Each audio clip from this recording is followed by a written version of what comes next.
Welcome, neighbors. Today is May 7th. It's a beautiful, beautiful Tuesday. I've got a closing right after this. Today, joined by Max Moore, co-team lead of Roots Realty. Who are you, Max? I am. My name is Max. I co-founded Roots Realty. I don't know, has Tyler gotten on the podcast yet? No, he hasn't. I need to get him here, though. Gotcha. Cool. Well, then I won't be doubling up on material Yeah. from that. But first and foremost, real estate agent, I guess investor second, and then entrepreneur third. Yep. In the career space. What about the entrepreneur field are you into? Tell viewers. Yeah, I own a franchise GNC. That was my first investment per se or endeavor by myself in the entrepreneurial space. And that became a really cool opportunity brought to me by for my work. I was the operations manager of GNC for a franchisor. He had 2 stores. I ran them both, did that through COVID and, kept employees, no turnover. We had the best sales years of our lives as Nice. Everybody's getting shut down. I'm like, I kind of know this business like the back of my hand. I wonder how hard it is to break into the space. Yep. And just had a candid conversation after I graduated college with my former boss. And I'm like, could I buy one of the stores? Or, what future could I have working with you? He was always an entrepreneur in his life and led that way. It was just, you watch a guy that at noon on a Tuesday, he can just take a break and go eat lunch with his kids at school. And I'm like, man, I want to do that. I want to ride in his pocket as long as I can, is what I used to say. And then eventually I just hit my cap on how much he could pay me. Yeah. And he's like, let's partner in something. Let's go do real estate together. So that was where agency got born. Got my license, and it's really hard to be a real estate agent, especially in your first year. So, and you got your license pretty early, too. You're young agent. Yeah, so being young, not having people in my sphere that want to buy homes, the driving factor was to own rental properties. That's why I was even interested in real estate. But that boss was telling me that was a terrible idea because nobody wants to plunge a toilet at 2 a.m. He was one of those kind of philosophies on real estate. Yeah. So he's like, hold this open house for me, do this. And he was super new into the space, really just selling properties for his rich friends. And his rich friends wanted him. Hard to replace somebody in that situation, which led me to the thought process of, I'm still working at GNC at the time, almost 60 hours a week, writing schedules, managing employees, and I could do this for myself. I'm just making him rich. So we had a conversation about it, and I'm like, instead of a raise, why don't I just buy one of your stores? You give me a really, really, really good sweat equity break-in price on that. So I guess that's the entrepreneur side. Still own it. Only work there a couple hours a week, and it does okay, I'll say. Where do you think that's going to go for you? Do you think you're going to, what's your exit strategy, to acquire more or keep this one just running how it is? Yeah, if you asked me that question a year ago, which would be right before starting Roots Realty, I would have said, I'm going to buy his other location. There's a few others that I have my sights on, and that's what I'm going to attack. Also, at that place in my life, I was still working 20 hours at the store, still moving the needle on sales.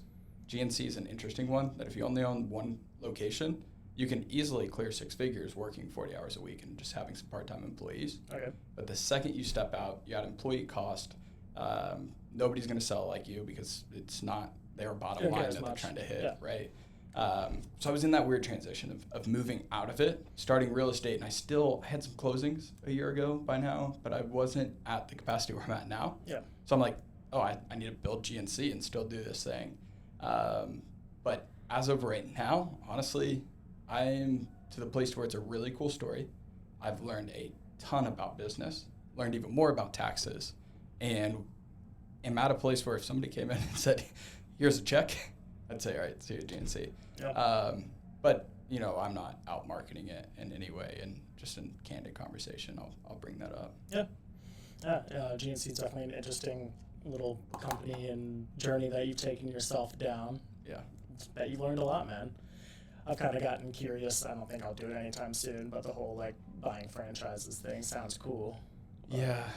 I think, someone told me because when I sat down and talked to that boss about like, hey, what's the next steps? Graduated college.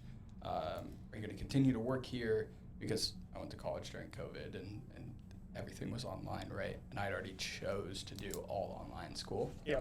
And I was in a place where if I look back to that day, we talked about Jersey Mike's. We talked about like hospice care. Talked about cleaning services. There's so many things thrown out. And one of the things that held me back from not, Jersey Mike's was at the top of the food chain.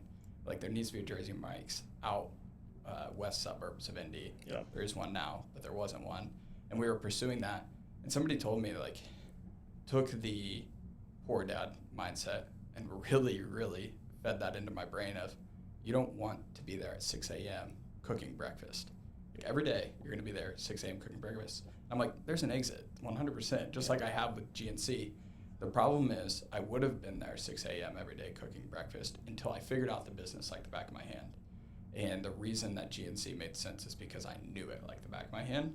And within less growing pain, 4 months, I could exit and go after what I truly was, I think my wife would say, obsessed about.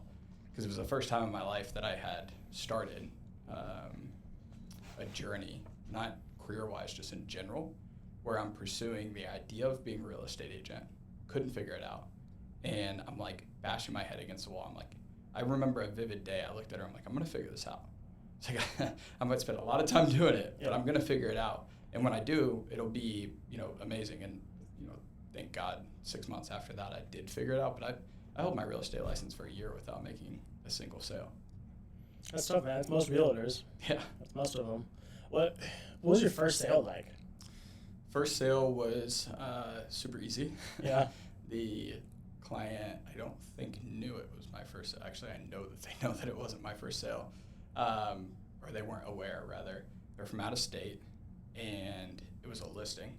So they actually didn't even cold call Tyler. They directly called me on that one. Somehow, just posting on Bigger Pockets threads. Yeah. And so I get this listing, and I had to bring Tyler in, because at this point, I don't even know how to move around in our BLC to put something on the market. I'm like, I need your help. And he was mentoring me at the time. And we get that sale off, we get it closed, and I get a phone call about 2 hours after closing. It's a remote closing. You've been through this. Viewers probably haven't. Anybody that wants to be a real estate agent, when you're closing without a state, you don't actually have to go to closing. Yeah. You just got to make sure the keys get somewhere that are accessible. I showed up at the closing thinking that I was supposed to be there because nobody told me what to do. So I show up with keys. The buyer's remote too. Nobody's there. Right? The title company's like, you don't need to be here. And they're like, I guess here's your check. We would have wired it. And then I'm almost home from that. A couple hours after everybody signs, and I get a call, and the realtor is at the house checking it out, and they're like, hey, the air conditioning unit outside's missing. And there was one when we put it on the market. I'm like, okay. And then they're like, can we get the keys? So I direct them to where I'd put them on the property in a lockbox. They grab them. They go inside, and they're like, the water heater's missing. I'm like, shoot, what's going on here? Yeah. I don't know what I'm responsible for at this point because I've just guessed my entire way through the transaction. After a couple weeks, I think the seller ended up giving a $1,000 check or something, and everybody went on their way. They were going to replace the air conditioning unit. Anyways, still have no idea. I assume that probably, a squatter picked up for the copper on the AC unit, but I have no idea how that hot water heater got taken out of that property. Yeah, it's not easy to... I've had to use dollies to move that. They're not light, especially if it's full. Presumably it was full, and all the doors were locked, and there was no signs of break-in. I think the property manager placed a water heater in there, and the seller probably never paid for it. Is my guess. It's what I chop it up to. But yeah. Well, your first one was a listing though. That's not common. No, and it was random, right? There was it wasn't that marketing efforts were happening. It was I made myself a agent on BP, and I was just actively posting in the forums. Yeah. And evidently whatever I was posting about made a lot of sense. I mean, it helps, right, when you're on a team with somebody who's active. Tyler's voted, number one. Roots is now number one agency on BP for Indy. So like that helps for the cold calls.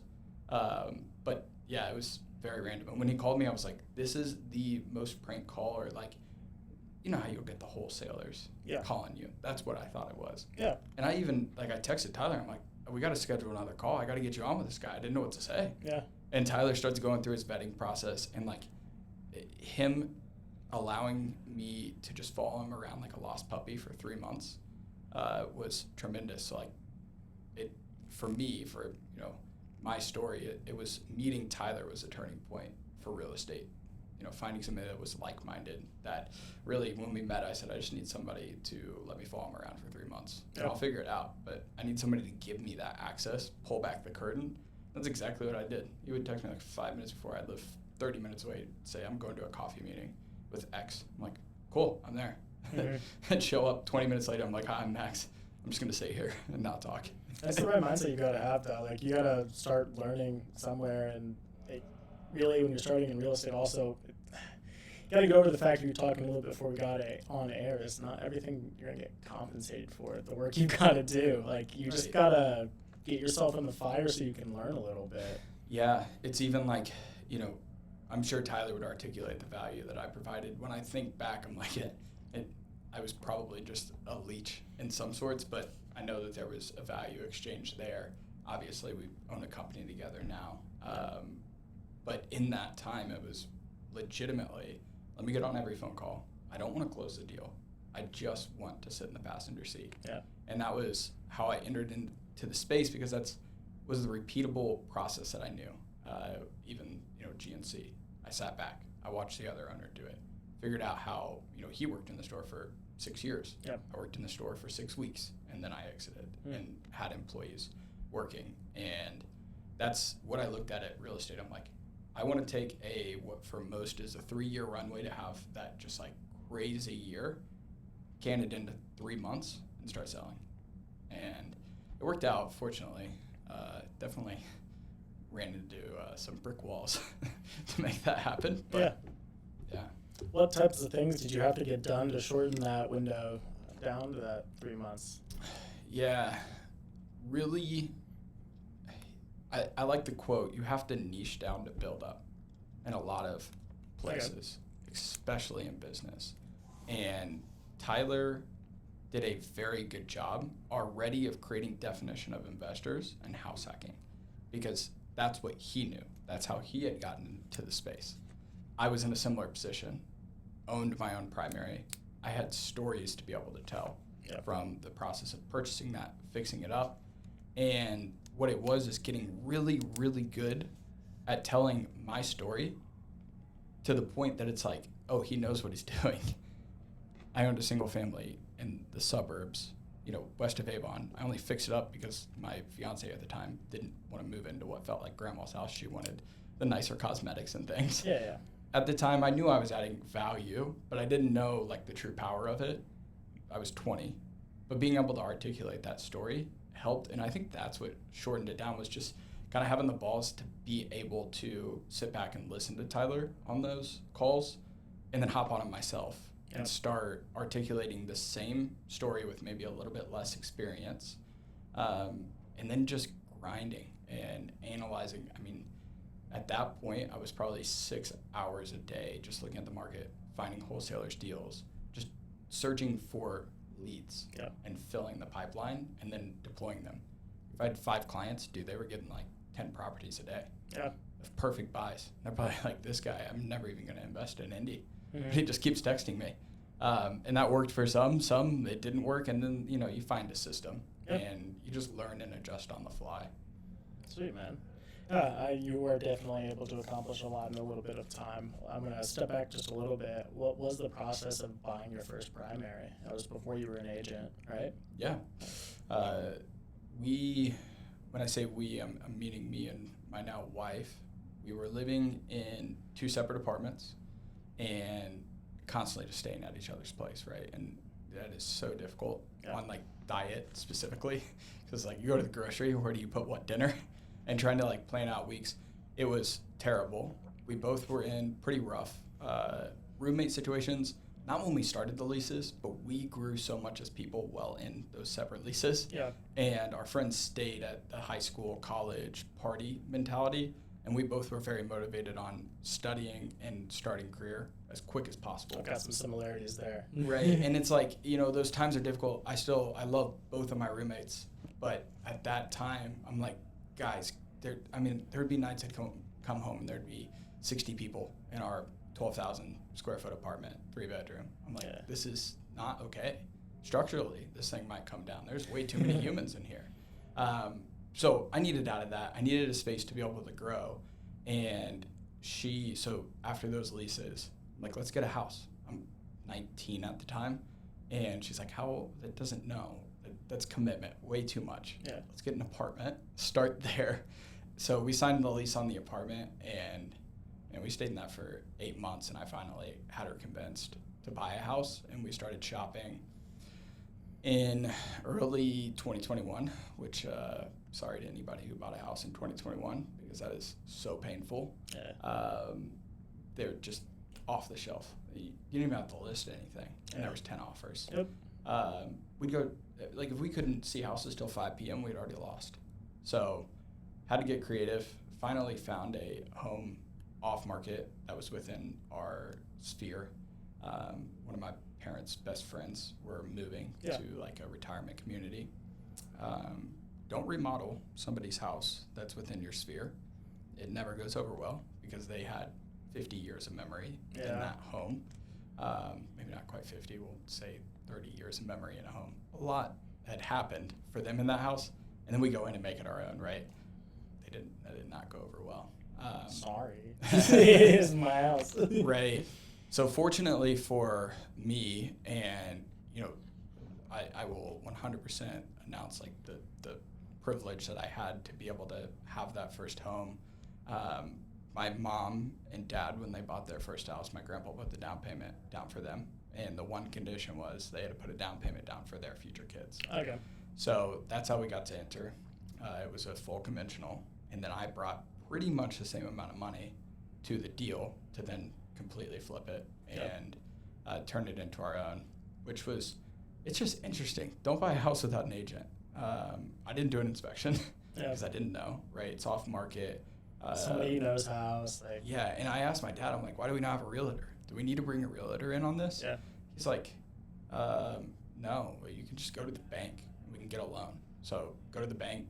I got qualified on my own somehow, just from work history, because I only worked at GNC up to this point. How much were you making at that point to be able to qualify? 45 that year, I think, is what I'd made. Really? I had gotten super wizardly, and I think I talk about this a lot, is just credit cards. Yeah. Of like not using credit cards poorly, actually using credit cards how they were intended to get the points and the credit score. Not get stuck in chasing those and then end up in debt. Fortunately, had enough Dave Ramsey teaching when I was brought up. So my credit score was like a 740-ish without having a mortgage, just straight credit cards. Yeah. And I didn't have a car loan at that point. So debt to income ratio was pretty fantastic. And then had the credit score to prove it. But it's a lot easier when the interest rate's 3.25 for the debt to income. Plus 20% down is $200K. So loan's 160. Yeah. I got qualified for that on my own, which was shocking. And to me, like, that was the big thing. It was just, how do we get the loan and then just go close? And I think we closed on that in 20 days. No inspection, no due diligence. Her place wasn't going to be ready for another month, so she just got to live there, which, like, so sketchy, right? There was nothing in contract to protect me at that time. Yeah. So for what it's worth, I'm not saying this just because I'm a real estate agent. There was legitimately we'll call $15,000 worth of things that came up. And we also, knowing what I know now, the house is only worth $180. So call it $35,000 that we threw down that we would have been able to more than enough pay a real estate agent and recoup. Yeah. So, hey, hindsight's 20/20, right? Right. I got the house, and we just sold it for $120K in equity. Yeah. Which was just crazy. It's mind-blowing. Like, I preach appreciation. And the value that we added was like LVP flooring, added on a little bit. It wasn't insane amount. We spent way too much money because we didn't know what we were doing again to try to do it ourselves. But I listed it at 278, and when I saw that I had 51 showings on the first day, I go, I just screwed up completely. But we still ended up getting over ask offer. They waived inspection. So that home is not, if the guy that bought my house is watching this, inspect it, please. Somebody needs to. Because I put in all new cam lights and did all the electrical myself. Anywho. So anyways, that like just, in 3 years, it made over 100K on just owning a home, making a $980 mortgage payment a year. And I immediately took that equity and bought a rental property and put the LLC. Literally, it says in future kids of Max Moore, so that I can just pass that forward for my parents, because that was a huge deal. It was laid out. This is what's happened. I'm so grateful that was able to happen. Yep. I'm like, I'm not going to screw this up. I'm just going to, and when they turn 18, boom, they got a house, and they can either keep it as a rental or use it as a college fund, whatever they need. Yep. So I got a on-air listing question for you. I talked about it in our morning meeting. My uncle ended up buying a house with somebody else. It happens. It happens for sure. But I'm still going to be listing his house. But their new house isn't going to be done until November. Peak selling season's the summer. Yep. If you post-possession for months, what do I do? Yeah. So Sierra's parents moved December 15th. I know this clearly because it was such a long runway for them. They were building a house as well. They signed on it in June. It was done. It was so long. Anyways, I sat down with them. I laid everything out, went through listing consultation. I'm like, we can list in October, and here's what I think that you'll make. And it was like, for easy numbers, 480. Yeah. And I'm like, if we list today, you could make 520. And in Avon, there was that much of a swing. People just disappear. It's around Thanksgiving, Halloween. It's cold. Nobody wants to buy a house and move. So we ended up listing it. I also was getting married, and I was marrying their daughter, and that was going to take a lot of time. So we ended up listing at the end of July. They sold, and they went and just got a 3-month apartment. Yeah. And the amount for that lease, this is what I articulated really well. I said, here's all the options for 3-month leases. Let's go with the most median. Here's how much you'll pay for 4 months. And it was I think it totaled $8,000 for the 4 months, versus we list, you struggle, you don't end up getting to close, and then you lose the opportunity on the new construction to close on that. Because there's a lot of risk. I always take the advantage. You have a lot of flexibility, and it might suck to live in an apartment for 3 months, but you secure the new house and you make more money on it. So I think that was a huge win for them. I think they would do that 10 times over. You can negotiate post-possession that long. Yeah, it's just long. But in real estate, it's beautiful though. How many times do you in your head go, man, that's not obtainable? And then you really start promoting something and the pieces just fall together. Yep. And I always say, we solve problems as a real estate professional all day long. That's all that we do, is solve people's problems, specifically real estate problems typically. And the amount of times that I'm just searching for this magic moment of everybody can agree we're at truly the most beneficial to both parties. Price, maybe scales tip one way or the other, hopefully towards my client. But we still get to that magic place. I think it would be one of those scenarios, but I would definitely push towards get that bad boy on the market, July-ish. It doesn't have to be tomorrow. But yeah, that's kind of where I'm going to take them, I think, because it's in Brownsburg, and I just know they're going to struggle to find buyers in the winter. So same exact scenario. Yeah. I mean, we're on 267 and 200, running right towards Brownsburg. Yeah. I would put that bad boy before school starts for sure. All right. I'll bring that to him, man. All right, need to wrap up your time here before you get out of here. 3 spots in or around Indianapolis that you enjoy visiting. 3 spots in or around Indianapolis that I like to visit. I would say number one, I love Bottle Works District. Yep. Just super chill The nightlife. garage, blue collar coffee, you got everything there. Yep. Yep. And then we have an office there, of course, which is even better. I mean, I loved Bottle Works before we had an office there, and now it's just so fun to walk. It's just a good atmosphere to walk around in. That was one. So 2 more in Indy. Man, there's so many places. I love, and everybody that knows me knows this, I love Half Liter Barbecue. I shouted it out last week. I love that place. It's just such a cool spot to grab dinner. And then probably going to lean towards Fountain Square. There's a little duck pin hole in the wall spot. Okay. I don't know if it's that hole in the wall. It's pretty popular, but it's super cool. They have like an upstairs and a basement. Check that place out. Sweet, man. Well, thank you so much for your time here. If there's anything else you want to share before we get off, this is your moment. No, I don't think so. Thanks for having me on. Yeah, of course. I've been watching and I'm excited. We're going to get the rest of the team on here. We still got, new one. 4 more from the team we need to get done. So we'll get them. We'll get those in. Let's go. Sweet.